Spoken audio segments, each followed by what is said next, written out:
À quelques mois de la présidentielle d'octobre 2025, un geste politique inédit a marqué la scène ivoirienne. Le parti au pouvoir, le RHDP, a amorcé un rapprochement avec la coalition Cap Côte d'Ivoire, qui réunit notamment le mouvement des générations capables, MGC, de Simone Gbagbo, et le COJEP de Charles Blé Goudé. La rencontre s'est tenue au siège de MGC à Abidjan, a réuni plusieurs figures de premier plan autour de dossiers sensibles, notamment la réforme électorale et l'état de droit.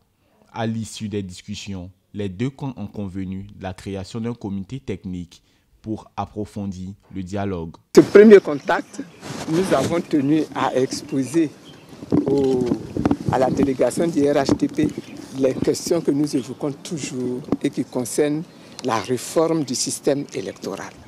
Nous en avons parlé, mais nous ne sommes pas entrés en profondeur dans ces détails.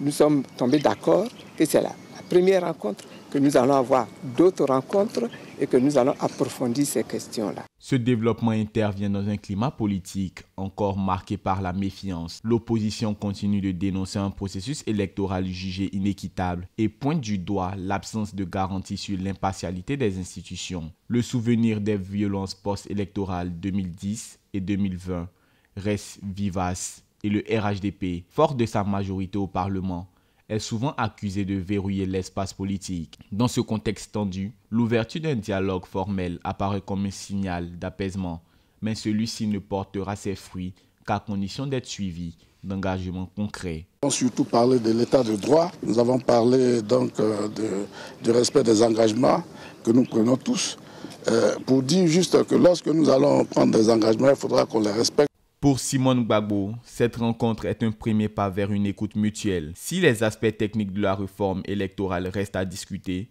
la présence d'acteurs majeurs de chaque bord témoigne d'une volonté partagée de décrispation. Reste à savoir si cette dynamique pourrait s'inscrire dans la durée, car au-delà des intentions affichées, la réussite du processus dépendra de la sincérité des engagements et de la pression constructive de la société civile comme des partenaires internationaux, tous attentifs aux signaux envoyés depuis Abidjan.